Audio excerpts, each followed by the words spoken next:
ಕೆಲವು ಸಾರಿ ಆಲ್ಟರ್ನೇಟಿವ್ ಇಲ್ಲ ಅಂದರೆ ಸಮಸ್ಯೆ ಆಗುತ್ತೆ. ಹಾಗಂತ ಸಮಸ್ಯೆ ಹಾಗೆ ಉಳಿಯುತ್ತೆ ಅಂತಲ್ಲ, ಬದಲಾವಣೆ ಆಗುತ್ತೆ, ಬಹುದೊಡ್ಡ ಹಿನ್ನಡೆ ಆಗುತ್ತೆ. ಯಾಕೆ ಈ ಮಾತನ್ನು ಹೇಳ್ತಿರೋದು ಅಂದರೆ, ಜಾರ್ಖಂಡ್ನ ಗೊಡ್ಡ ಸಂಸತ್ ಕ್ಷೇತ್ರದ ಸಂಸದ, ಲೋಕಸಭಾ ಕ್ಷೇತ್ರದ ಸಂಸದ ನಿಶಿಕಾಂತ್ ದುಬೆ ಒಂದು ಹೇಳಿಕೆ ಕೊಟ್ಟಿದ್ದನ್ನು ಕೇಳಿಸ್ಕೊಂಡ್ರಿ. ಒಂದು ವೇಳೆ ಮೋದಿ ಇಲ್ಲದೆ ಹೋದರೆ ಬಿಜೆಪಿ 150 ಸ್ಥಾನವನ್ನು ಕೂಡ ಗೆಲ್ಲೋದಕ್ಕೆ ಆಗೋದಿಲ್ಲ. ಯಾಕೆ ಈ ಮಾತನ್ನು ಹೇಳಿದ್ರು ನೋಡಿ, ಒಂದು ಕ್ಲಾರಿಟಿ ನಿಮಗೆ ಕೊಡಬೇಕು.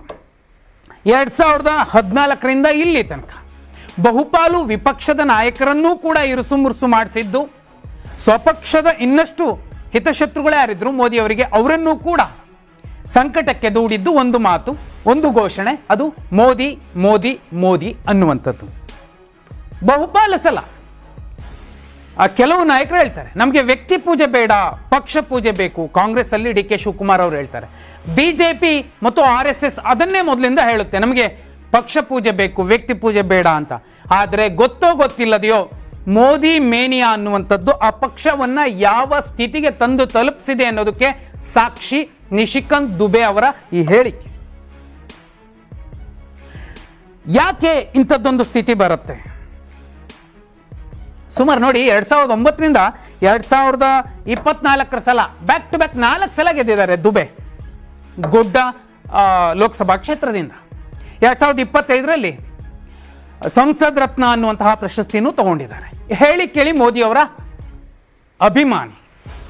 ಆದರೆ ದುಬೆ ಹೇಳ್ತಿರುವಂತಹ ಮಾತಿದೆಯಲ್ಲ, ಈ ಹೇಳಿಕೆಯ ನಂತರ ಹೇಳ್ತಾರೆ, ಬರ್ದಿಟ್ಕೊಳ್ಳಿ ನನ್ನ ಮಾತನ್ನ, 150 ಸ್ಥಾನ ಗೆಲ್ಲಲ್ಲ ಮೋದಿ ಇಲ್ಲ ಅಂದ್ರೆ. ಯಾಕೆ ಈ ಮಾತನ್ನು ಹೇಳಿದ್ರು ಅಂದ್ರೆ, ಮೋಹನ್ ಭಾಗವತ್ ಅವರು ಇತ್ತೀಚೆಗೆ 75 ವರ್ಷಗಳ ಏನೊಂದು ಏಜ್ ಲಿಮಿಟ್ ಇದೆ ಅದನ್ನು ನೆನಪು ಮಾಡಿಕೊಟ್ರು, ಅದೆಲ್ಲರಿಗೂ ಅನ್ವಯಿಸುತ್ತೆ ಅನ್ನುವಂತಹ ಸುಳಿವನ್ನು ಕೊಟ್ಟರು. ಮೋದಿ ಅವ್ರಿಗೂ 75 ಆಗ್ತದೆ.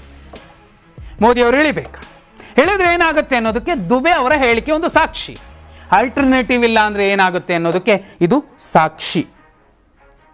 2014ರಲ್ಲಿ ಫಸ್ಟ್ ಟೈಮ್ ಮೋದಿ ಅವರ ಒಂದು ಪ್ರಧಾನಮಂತ್ರಿ ಅಭ್ಯರ್ಥಿ ಅಂತ ಘೋಷಣೆ ಮಾಡಿದಾಗ ಹೊಸ ಮುಖ ಅನ್ನೋದನ್ನ ನೋಡೋಕ್ಕಿಂತಲೂ ಹೆಚ್ಚಾಗಿ, ಈ ಹಿಂದೆ 2001ರಿಂದ ಗುಜರಾತ್ನ ಮುಖ್ಯಮಂತ್ರಿಯಾಗಿ 4 ಸಲ ಅವರು ಮಾಡಿದಂತಹ ಒಂದು ಆಡಳಿತ, ಕಾರ್ಯವೈಖರಿ, ಪರ ಮತ್ತು ವಿರೋಧ, ಎಲ್ಲ ಹೇಳಿಕೆಗಳು, ಎಲ್ಲ ವಿಚಾರಗಳು, ಎಲ್ಲ ಭಾರತೀಯರು ಬಹುಪಾಲು ಯಾರು ಮೋದಿ ಅವ್ರನ್ನ ಇಷ್ಟಪಟ್ಟರೋ, ಬಿಜೆಪಿಗೆ ಮಾತಾಕಿದ್ರು, ಅವರಿಗೆ ಅಟ್ರಾಕ್ಟ್ ಮಾಡಿತು. ಆ ಕಾರಣಕ್ಕೋಸ್ಕರನೇ 282 ಸ್ಥಾನಗಳನ್ನು ಬಿಜೆಪಿ ಏಕಾಂಗಿಯಾಗಿ ಪಡ್ಕೊಳ್ತು. ಸರಳ ಬಹುಮತಕ್ಕಿಂತ ಜಾಸ್ತಿ ನಂಬರ್ ಇತ್ತು. 2019ಕ್ಕೆ ಬಾಲಾಕೋಟ್ ಪ್ರಕರಣ ಮತ್ತು ಮೋದಿ ಅವರ ವರ್ಚಸ್ಸು ಎರಡೂ ಕೂಡ ಒಟ್ಟಿಗೆ ನಿಂತಿದ್ರಿಂದ 303 ಸ್ಥಾನಗಳನ್ನು ಬಿಜೆಪಿ ಪಡ್ಕೊಳ್ತು. 3ನೇ ಅವಧಿಗೆ ಪ್ರಧಾನಿ ಮೋದಿ ಅವರು ಒಂದಷ್ಟು ಆಡಳಿತ ವಿರೋಧಿ ಅಲೆ ಇತ್ತು, ಫೇಸ್ ಆಗ್ಲೇ ಸ್ವಲ್ಪ ನೋಡ್ಲಿಕ್ಕೆ ಸಾಕಪ್ಪ ಅಂತ ಅನ್ನಿಸ್ತಿತ್ತು. ಜೊತೆಯಲ್ಲಿ ವಿಪಕ್ಷಗಳು ಸ್ಟ್ರಾಂಗ್ ಆಗಿ ಕೆಲಸ ಮಾಡಿದ್ವು. 240 ಸ್ಥಾನಗಳನ್ನಷ್ಟೇ ಬಿಜೆಪಿ ಪಡೀಲಿಕ್ಕೆ ಸಾಧ್ಯವಾಯಿತು. ನೋಡಿ, ಬಿಜೆಪಿದು ಒಂದು ಹಿಂದುತ್ವದ ಕೋರ್ ವೋಟ್ ಬ್ಯಾಂಕ್ ಏನಿದೆ ಅದೊಂದು 30 to 35% ಇದ್ರೆ, ಆಡ್ ಮಾಡುವಂಥದ್ದು ಮೋದಿ ಅವರು 25ರಿಂದ 30%. ಒಂದು ಸಲ, ಯಾಕಂದ್ರೆ ಬಹುಪಾಲು ಕ್ಷೇತ್ರಗಳಲ್ಲಿ ಹೇಳ್ತಾರೆ ನೋಡಿ, ಏನೋಪ್ಪ ಈ ತರ ಇದೆ ನಂಬರ್, ಒಂದು ವೇಳೆ ಮೋದಿ ನಮ್ಮ ಕ್ಷೇತ್ರಕ್ಕೆ ಬಂದೋಗ್ಬಿಟ್ರೆ ನಮ್ಮ ಅಭ್ಯರ್ಥಿ ಗೆಲ್ತಾರೆ ಅನ್ನುವಂತಹ ಒಂದು ಗ್ಯಾರಂಟಿಯನ್ನ ಆ ಪಕ್ಷದ ನಾಯಕರಿಗೆ ಕೊಟ್ಟಿದ್ದು ಮೋದಿ ಅನ್ನುವಂತಹ ಒಬ್ಬ ಹಿಂದುಳಿದ ನಾಯಕ ಅಥವಾ ಹಿಂದೂ ನಾಯಕ ಅಂತಲೇ ಕನ್ಸಿಡರ್ ಮಾಡಿ. ಸಿಯೋಟರ್ ಒಂದು ಎಕ್ಸಾಂಪಲ್ ಕೊಟ್ಟಿತ್ತು ಕಳೆದ ಲೋಕಸಭಾ ಚುನಾವಣೆಯ ಸಂದರ್ಭದಲ್ಲಿ. ಮೋದಿ ಯಾವ ಕ್ಷೇತ್ರಗಳಿಗೆ ಬಂದು ಹೋಗ್ತಾರೋ ಅಲ್ಲಿ ಕನಿಷ್ಠ ಅಂದ್ರೂ 15ರಿಂದ 20% ವೋಟ್ ಶೇರ್ ಹೆಚ್ಚಾಗತ್ತೆ ಅಂತ ಹೇಳಿತ್ತು. ರಿಸಲ್ಟ್ ಬಂದ ಮೇಲೆ ಆ ಥರದ ಸಾಕಷ್ಟು ಕ್ಷೇತ್ರಗಳಲ್ಲಿ ಆ ಥರದ ಒಂದು ರಿಸಲ್ಟ್ ಸಿಕ್ತು, ಕೆಲವು ಕ್ಷೇತ್ರಗಳಲ್ಲಿ ಸಿಗಲಿಲ್ಲ, ನೋಡೋ. ಈಗ 2029ಕ್ಕೆ ಮೋದಿನೇ ಇಲ್ಲ ಅಂದರೆ ಎಷ್ಟು ಸ್ಥಾನ ಪಡಿಬಹುದು, ಈ ಚರ್ಚೆ ಆಗ್ತಿದೆ.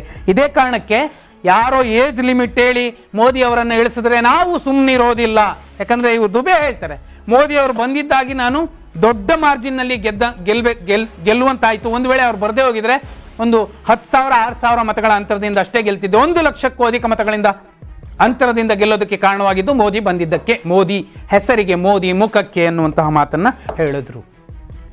ನೋಡಿ, ಮೋದಿ ಮೋದಿ ಮೋದಿ ಅಂದಂತಹ ಬಿಜೆಪಿ ಕಾರ್ಯಕರ್ತರು ಮತ್ತು RSS ಪ್ರಮುಖರು ಈಗ ಯೋಚನೆ ಮಾಡೋದು ಮೋದಿ ಅನ್ನೋ ಹೆಸರು ಮತ್ತು ಮುಖ ಇಲ್ಲದೆ ಹೋದ್ರೆ ಬಿಜೆಪಿ ಸ್ಥಿತಿ ಏನಾಗಬಹುದು ಅಂತ. ಒಂದು ಲೆಕ್ಕಾಚಾರ, ಅವರೇ ಅಲ್ಲಿ ರಾಜಕೀಯ ಚರ್ಚೆಯ ಸಂದರ್ಭದಲ್ಲೇ ಬಂದು ಹೋದಂತಹ ವಿಚಾರ. ಮೋದಿ ಇಲ್ಲದೆ ನೋ ಡೌಟ್ ಗುಜರಾತ್ ಬಿಜೆಪಿಯ ಗಟ್ಟಿ ನೆಲೆಯಾಗಿದೆ. ಗುಜರಾತಲ್ಲಿ ಗೆಲ್ತಾರೆ, ಅಸ್ಸಾಮಲ್ಲಿ ಗೆಲ್ತಾರೆ, ಮಧ್ಯಪ್ರದೇಶದಲ್ಲಿ ಗೆಲ್ಲಬಲ್ಲರು, ಕರ್ನಾಟಕದಲ್ಲೂ ಒಂದಷ್ಟು ಕಡೆ ಸುಲಭಕ್ಕೆ ಮೋದಿ ಬರಲಿಲ್ಲ ಅಂದರೂ ಗೆಲ್ತಾರೆ. ನೋ ಡೌಟ್ ಕಳೆದ ಪ್ರಖರ ವಿಪಕ್ಷದ ಹೋರಾಟದ ಮಧ್ಯೆಯೂ ಕೂಡ ಬಿಜೆಪಿ ಚೆನ್ನಾಗಿ ಒಳ್ಳೆ ನಂಬರ್ ತಗೊಳ್ಳಿ. ಒಂದು ವೇಳೆ ಇದೇ ಜಾಗದಲ್ಲಿ ಯೋಗಿ ಆದಿತ್ಯನಾಥ್ರನ್ನೋ ಅಥವಾ ಅಮಿತ್ ಶಾ ಅವರನ್ನೋ ಪ್ರಧಾನಿ ಅಭ್ಯರ್ಥಿ ಅಂತ ಘೋಷಣೆ ಮಾಡಿದ್ರೆ ಏನಾಗ್ಬೋದು, 180ರಿಂದ 210 ಸ್ಥಾನ ಪಡಿಬಹುದು ಅಂತ ChatGPT ಹೇಳುತ್ತೆ. ಅದಕ್ಕಿಂತಲೂ ಹೆಚ್ಚಾಗ್ಬೋದು, ಕಡಿಮೆ ಆಗ್ಬೋದು, ಆದರೆ ಒಂದು ನಂಬರ್ ಮೋದಿ ಇಲ್ಲ ಅಂದರೆ. ಎರಡನೇ ಕೇಸ್ ನಡ್ಡಾ ಅಥವಾ ಹೊಸ ಮುಖ ಅಂದರೂ ಕೂಡ 140ರಿಂದ 170 ಸ್ಥಾನಗಳನ್ನು ಪಡಿಬಹುದು ಅಂತ ChatGPT ಹೇಳುತ್ತೆ. ವರ್ಸ್ಟ್ ಕೇಸ್ ಇಲ್ಲಪ್ಪ ಇವ್ರ್ಯಾರೂ ಇಲ್ಲ, 100ರಿಂದ 130 ಸ್ಥಾನಗಳನ್ನು ಪಡಿಬಹುದು ಅನ್ನೋದನ್ನ ChatGPT ಹೇಳುತ್ತೆ. ಅಲ್ಲಿಗೆ ನಿಶಿಕಾಂತ್ ದುಬೆ ಏನು ಹೇಳ್ತಿದ್ದಾರೆ ಅದು ಅಲ್ಲಿಗೆ ಬಂದು ನಿಲ್ಲುತ್ತೆ. ಕನಿಷ್ಠ ಮೋದಿ ಇಲ್ಲ, 2029ರ ಲೋಕಸಭಾ ಚುನಾವಣೆಯಲ್ಲಿ ಮೋದಿ ಫೇಸೇ ಇಲ್ಲ, 130ರಿಂದ 190 ಸ್ಥಾನಗಳನ್ನು ಗೆಲ್ಲಬಹುದು ಅನ್ನೋದನ್ನ ChatGPT ಹೇಳುತ್ತೆ. ಆದರೆ ಒಬ್ಬೊಬ್ಬರು ಒಂದೊಂದು ಲೆಕ್ಕ ಹೇಳ್ಬಹುದು. ಈ ವಿಡಿಯೋ ನೋಡೋರು ಕೂಡ ಇಲ್ಲ ಅಷ್ಟಾಗಲ್ಲ, ಇನ್ನೂ ಜಾಸ್ತಿ ಗೆಲ್ತಾರೆ ಅಂತ ಹೇಳ್ಬಹುದು. ಆದರೆ ಮೋದಿ ಅನ್ನುವಂತಹ ವ್ಯಕ್ತಿತ್ವ ಮತ್ತು ಆ ಮುಖಚರ್ಯೆಗೆ ಬಿಜೆಪಿಯಲ್ಲಿ ಹೆಚ್ಚಿನ ಮತಗಳನ್ನು ಸೆಳೆಯುವಂತಹ ತಾಕತ್ತಿದೆ ಅನ್ನೋದನ್ನು ರಾಜಕೀಯ ವಿಶ್ಲೇಷಕರು ಕೂಡ ಸ್ಪಷ್ಟವಾಗಿ ಹೇಳ್ತಾರೆ. ಅವರಿಂದ ಗೆದ್ದಂತಹ ನಾಯಕರೇ ಈಗ ಹೇಳ್ತಿದ್ದಾರೆ. ಅದಕ್ಕೆ ದುಬೆ ಅವರ ಹೇಳಿಕೆ ಒಂದು ಎಕ್ಸಾಂಪಲ್. ಇಲ್ಲಿ ಸಮಸ್ಯೆ ಎರಡಾಗುತ್ತೆ. ಎಷ್ಟು ದಿನ ಮೋದಿ ಅವರನ್ನು ಅವಲಂಬಿಸೋಕ್ಕಾಗತ್ತೆ? ಅವ್ರಿಗೂ ವಯಸ್ಸಾಗತ್ತೆ. 2001ರಿಂದ 2025 ತನಕ ಕಂಟಿನ್ಯೂಸ್ 25-26 ವರ್ಷ, 4 ವರ್ಷ ಗುಜರಾತಲ್ಲಿ ಮುಖ್ಯಮಂತ್ರಿ, ಇಲ್ಲಿ 4 ಟರ್ಮ್ ಗುಜರಾತಲ್ಲಿ ಮುಖ್ಯಮಂತ್ರಿ, ಇಲ್ಲಿ 3 ಟರ್ಮ್ ಪ್ರಧಾನಿ ಆಗಿದ್ದಾರೆ. ಇನ್ನೂ ಎಷ್ಟು ವರ್ಷ ಇರಬಹುದು?